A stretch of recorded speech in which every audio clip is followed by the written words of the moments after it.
An inexpensive solar grazing setup specifically for electronet, though I guess you could use this for just a single strand or different applications of wire setup as well. A good day to you. This is Jason here at Birchfield Family Farm.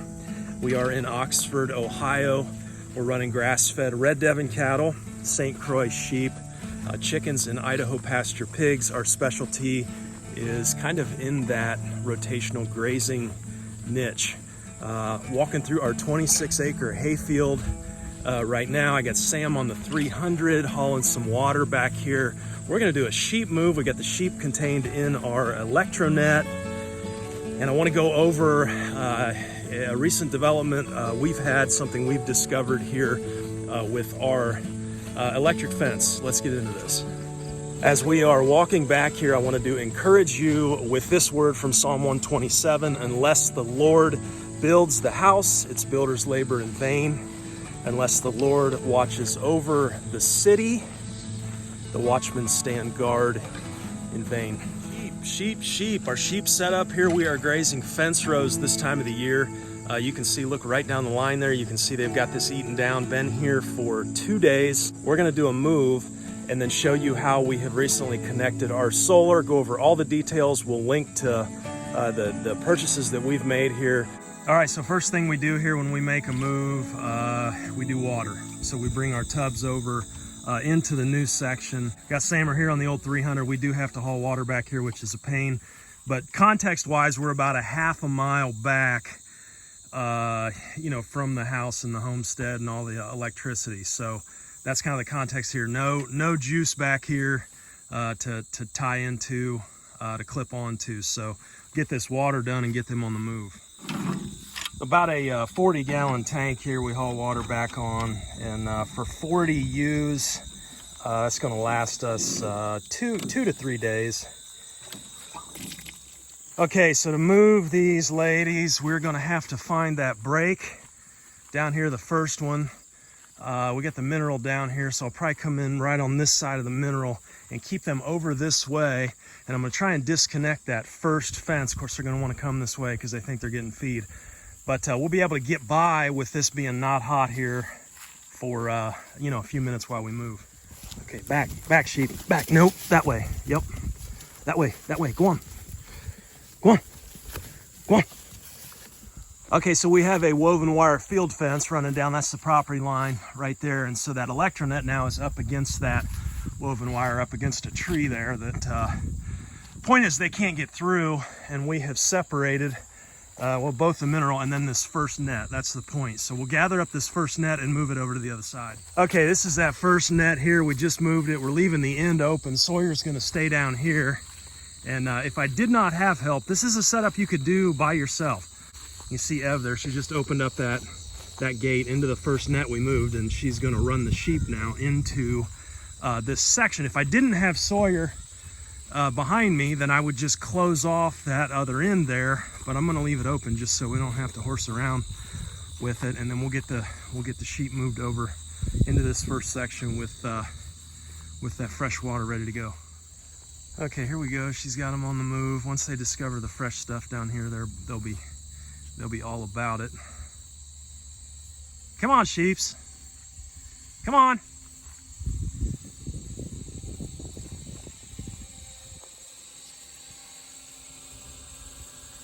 There we go.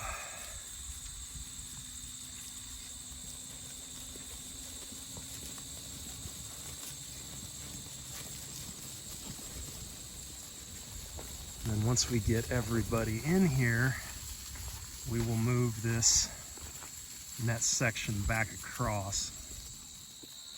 Okay, so they're in. You can see Sawyer down there on the other end. Sarah, why don't you go down there and help her kind of keep them in? And I'll get this front side of this net tied up. Okay, so where these nets hit the woven wire fence here, I like using a little bit of paracord. I don't know if that's technically what this stuff is. It comes with your net, which, by the way, these nets are item number 201005. It's our favorite electronet to use with sheep, 164 feet long, double spike. Works phenomenal because it's only 35 inches high. Never had a sheep go over it, and they're light enough where you can move around. So really great net. I think that's their premier one I'll link it if I remember, no affiliation. Tying this up on the end, just make sure you don't use anything conductive. That's the main thing. This cord comes with the nets when you buy them. Lots of options there though. This here, having this hanging here in the wind with the metal fence, that's not a fit. Okay, so now we've got the animals moved. Girls are down there guarding that side of things. Water's done, so I can get these other nets and lay them out. The water is empty. Sam, why don't you drive that 300 down here? We'll unhook the wagon, we'll drag the mineral over, yeah? Okay. One note too, as Sammer comes up here to get this mineral, if you're into the fence rows, man, watch the poison ivy. All right.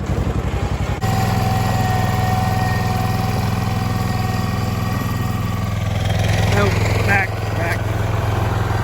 All right, then this is the end of that net one. We'll have Sam tuck this mineral in here, and then we'll set up net number 2. Okay, as we set up this last net here, I want to show you on these Premier One clips here, just wrapping those around, and then we're going to just clip them together.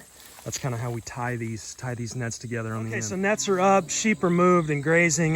This is our setup here.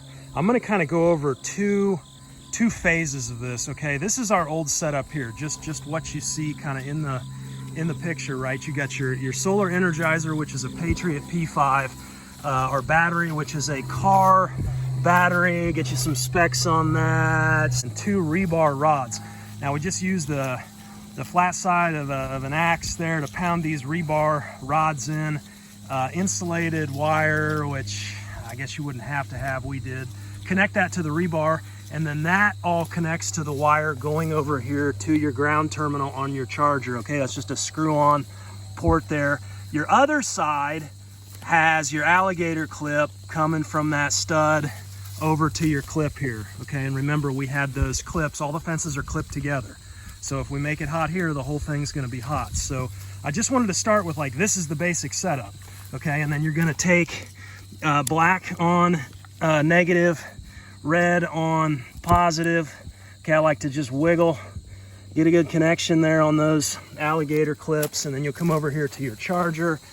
And in full sun here, it might be kind of hard to see, but you can hear it clicking. You can see the red light going off. Let's put a test on it.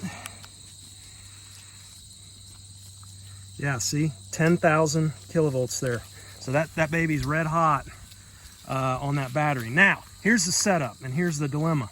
We come back here, we graze these fence rows. We've been hauling up and down the fence row here. We'll go all the way around, and then we go over, there's a swale there over the hill. Maybe I'll get Sam on the drone there to get us a shot or two. And we've grazed that swale in the past. There's probably over an acre there going all the way down. You see the neighbor's corn over there at the line. That's the neighbor's property, and that swale comes all the way down, cuts through that cornfield, comes all the way down and drains back through our woods there, and then out to a bigger creek called Indian Creek there. But anyway, this setup here will power us for probably about, conservatively, I would say 2 to 3 weeks, maybe 4 weeks, and it depends on the weather, okay? If it's colder out, you're not gonna get as much juice out of that battery. Now, having these nets set up, it's twofold. We're keeping the sheep in, right? But we're also keeping predators out. We hear coyotes back here in the woods howling, saying probably some bobcats around now in this part of Ohio. So we need, you know, we're doing 2 things. We're keeping sheep protected, but we're also keeping them in and getting a good graze on these fence rows. We don't want them grazing the hay field that we rent out here, okay? But the fence rows, that's a fit. They got shade, they got water, they got everything they need here when they're protected. Now, so this is the way we've run this for several years. You can do it this way. Problem is, every 2 to 3 weeks, we got to pull the battery and we got to take it up and charge it. So, enter solar setup. My thinking was, could we set up a very minimal, very inexpensive way to just keep a charge on this battery and run this controller? Let's get into some numbers. Numbers wise, this controller is a Patriot P5. Need to remember to disconnect this so I don't get shocked here. That would be entertaining though. Looking at the back of this, 12 volt, 45 milliamp. 45 milliamps is not a whole lot of draw. And so I got a hold of a friend of ours who works in solar. Thank you, Jeffrey, for your help. And these are his numbers, okay? This is a 0.5 or a half joule charger. Joule wise, I believe that the more joules that you get up, greater the shock impact. That's my understanding. Higher joules, higher shock, just more power there. For sheep, a half a joule has been just fine. Okay, but again, we've talked about this before. A lot of that depends on, you know, stock density. How a half joule charger needs, according to my friend here, 1.2 watts times 24 hours. You need 28.8 watt hours per day. And you know, the extent of my understanding is watts equals volts times amps. Okay, that's kind of a formula you can, I think that's sort of the basis for all this. So we need 28.8 watt hours per day. Now 28.8 watt hours divided by 12 volts, that would give us 2.4 amp hours a day. We need 2.4 amp hours a day to run this setup here. Now here's where we found a panel, okay, and a controller and a whole setup here. I am not a tech guy. I'm not into all this stuff, and so this is going to be very simple and very straightforward. This setup was 50 bucks. Comes with this is actually a 25 watt panel. This is a charge controller. Everything's waterproof. You know, 50 bucks. I thought, you know what, I will absolutely spring for that. To be able to keep a charge on this battery and stay back here and not have to haul that battery, you know, a half mile every couple weeks. So I'm being told here, we had our friends spec out actually a 30 watt panel. Now this is, if I said 30 watts, sorry, this is a 25 watt setup here, but the 30 watt panel, he's saying, should produce between 8 to 13 amp hours per day. Now remember, we said we need 2.4 amp hours per day. And just depending on, you know, weather conditions, what's going on, the estimate was 8 to 13 amp hours on a 30 watt. So I thought, you know what, I'll bet you we can step that back to a 25 watt and we can be just fine. I did that because I wanted to buy something all-inclusive. I'm not going out and trying to hunt down a separate charge controller and figure out wiring and all that business. I need something simple and quick, and I think this is it. Again, I'm not affiliated with this, but I will put the link. We got it straight off Amazon here the next day. I'll put the link in the description. I wanted to pass it along to you guys because I'm getting these comments from people saying their solar setups are conking out on them. They're not working, they're not, you know, and there's a lot of that stuff is really, really expensive when you buy like a livestock package that comes with everything, the battery and everything. Now, granted, you know, we had a lot of this stuff laying around, the rebar, the battery, the charge controller. We use this charge controller on other setups before we have multiple controllers. So, you know, it really was just, you know, costing us $50 for right now to set the solar panel up. But you got a lot of other expenses too, keep in mind. But I do think this will be much less expensive than buying you know, certified livestock setup or whatever through some of those companies out there. Let's hook this panel up and I'll show you how we do that. All right, so here's our charge controller here. It says to hook the battery up first. So I'm gonna take those 2 leads, hook them to the battery. We've got that panel out there angled the best we can towards the sun. We're gonna plug that thing into the panel side of the controller here. Then we get the PV light that comes on when that's plugged in there.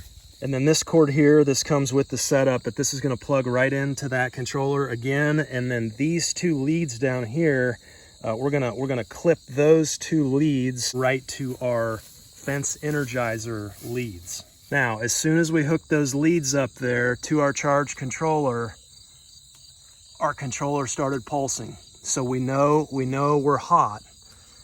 It's important these leads don't touch. I'm going to put the camera down here and finagle that a little. Okay, so for the purposes of the video here, I've twist tied that connection there. None of this is the way that we want to leave this, okay? But I kind of put those alligator clips up on the battery, the plastic connector there, just so they're not shorting out. Again, everything is running, Energizer's on. Let's check our juice again. Yep, 10,000, so we're good. Everything's up and running. Now, yesterday we checked this battery. Sam put a multimeter on it. We were at 12.4 volts when we started. I believe We put a percent monitor here on the battery. We were at, I believe we were around 70 when we started, and he measured a 12.4 volts with the multimeter. He's saying we have 12.8 volts now today, and you can see 80. Now that thing does, I've noticed, fluctuate a little bit based off of the what the sun's doing in the panel and whatnot. It kind of goes up and down as the sun comes out. So I don't know. That was just a little $10 deal. I'll put a link to that as well. You can read more about that. But I just kind of like seeing something there on the battery. The point is, everything is climbing. So I do believe this setup is able to keep us in business here as we graze. Again, all of these links I will put in the description of the video. $49.99 for it came with that panel, it came with that controller, it came with all the plugins. It's plug and play. Okay, we came back here and had this thing going in no time, and that's pretty valuable to me. I don't have to sit there and reinvent the wheel on this. It's going to keep our battery topped off. And so could we make improvements? Sure. You could set up some kind of solar tracker, I suppose, so that thing stayed, facing the sun or whatnot. I don't think we're going to need to do that based off of the amp draw on this thing at just 45 milliamps. So that should keep us in business here for $49.99. Wanted to pass that along. What about, see a lot of folks doing the strands of wire, the reels, the electric wire reels. What about that? Would that be more convenient than the netting here? Well, we could go with that with sheep at this stock density. We'll run some numbers here in just a minute on stock density, but having them this tight against this fence, I can tell you right now, one, even two wires are not going to work in our rotational grazing system with quarter-acre paddocks. When stock density gets, well, running these 40 head of sheep, I can tell you we're going to have some of them that get out on that two-wire system, even when the wire's hot. Okay, they go over, they go under. And so, if you did a not single strand, but just the stranded wire, poly wire on reels is what I'm trying to say. Step-in posts, as O'Brien tread lines, we use those. But if you wanted to do that in this application here, you're going to need at least 4 to 5 wires. And by the time we haul all the posts back, undo the wire, weave it through, 5 different times on those posts, connect it at the ends, it's just way, way, way easier to set up 3 electronets. Okay, but that's our context, our situation, my opinion. So stock density wise, we're running 3 nets at 164 feet each down one side here, 20 feet on the end that we're coming over. Running those numbers, probably somewhere close to 10,000 square feet total. I would say 4,000 pounds of live weight animal, so 16,000 pounds of live weight animal per acre here, which is not a great, high stock density, high enough to really make a whole lot of difference. We'll get a little bit of impact here. Again, we remain, as of this past week, in D1 moderate drought. Much of Ohio now is in D2 severe drought, and so I'd say we're kind of on the verge of that here. It's those nooks and crannies, guys. Fence rows, little areas, swales, even looking at that woods back there, there's 11 acres there. We really don't come back there much, but having a solar setup now and a way to charge that battery without coming back and forth, it just opens up more options when you don't have that electric. Now, my favorite setup on those fence energizers, woven wire, perimeter fence, run a single hot wire on the inside and have that single hot wire powered by your energizer in the barn hooked up to 120. So then you saw those orange alligator clips we were using. Clip your fence right onto that hot wire on your woven wire fence and you're energized. You don't need to horse around with all this setup back here. But when you're half a mile away, you got to improvise. Do what you can with what you got. So is it worth moving them back there and grazing, quite a bit of horsing around, right? You're moving water, you're moving fences, a lot to do, run the numbers, right? Our sheep, 40 ewes, about 100 pounds a piece. If we said 4,000 pounds of animal, need about 3.5% of body weight and dry matter per day. That would put us at about 140 pounds with hay, a little bit of moisture there, so just say 150 pounds of hay per day. Now last year we bought our square bales. You guys know we do round bales here as well, but round bales would be, they're cheaper, but they would be not really feasible to haul those back there for us right now. 3 square bales. Last year we paid about $8 for a 50-pound square, so it's $24 a day.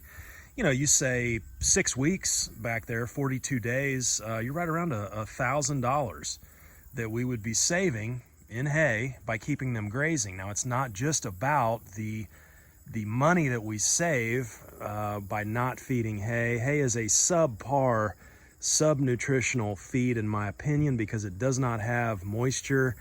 Your animals will consume much more moisture when they're eating hay. They just don't. Mine don't seem to do as well on hay. They would prefer grass. So point being, I like the fence row grazing and the swale grazing because we haven't grazed it before in the season. We get a little bit of a break there with parasite load because we haven't been on it yet. So animals just do really, really well nutritionally. We bring the ewes back up after this time of the year for breeding season, and they are in tip-top shape because they've been on all of this good stuff here 6 weeks before breeding. So that's part of the reason here. Multifaceted benefits here for us on the farm. Just a note too, as I'm walking back up here, all of that, the wiring, the controllers, the battery, all of that stuff really needs a home, a weatherproof box. Okay, all of those, like the connections, I was making connections from those alligator clips to the stud hookups there. That's all no. That's asking for trouble and that thing to quit. Have a bad connection. So put everything in a weatherproof box. I was thinking we've got tons of those old Rubbermaid plastic containers with lids. Cut a few holes in there. Get the battery and the controllers mounted. Get a few bolts that you can mount those connections together. Get a really good secure connection. Get all your displays in either a wood box or a Rubbermaid tote or something. Just get it out of the weather. That fence energizer, we've been using that for several years outside. Those alligator clips did rust out once for us already. We had to buy new ones. Those were a little expensive, so there's just get everything out of the weather and get it buttoned up. It'd be easier to move that way as well. So anyway, be blessed today. Thank you for being here, and be at peace today. Talk to you next time. Take care.